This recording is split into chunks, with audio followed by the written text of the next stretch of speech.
Hi everyone, this is Simple Dad here. In this video, I'll show you how to listen to call recordings on your Samsung S25 Ultra. So once your call is recorded, they're stored in a secure location on your phone and you can replay them anytime.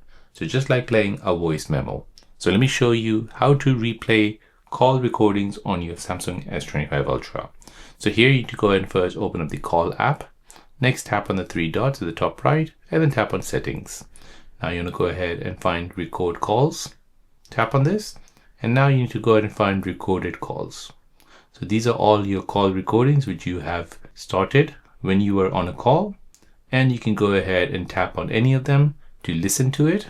You can go ahead and delete it if you don't want it, or you can go ahead and share it with anyone you like. So this is great for reviewing what was said during a long or complex call. It lets you catch missed details, verify agreements, or recall names and numbers without scrambling for notes. And it's a perfect tool for journalists, business professionals, and students. So it's like having a rewind button for your conversation. So there you go, guys. That is how to listen to call recordings on your Samsung S25 Ultra. If you're new on the channel and you want to find out more about your iPhone, your Android phone, or any other social media apps, then don't forget to subscribe to this channel to become a part of the Simple Dad community. Hit the like button if you find this video useful.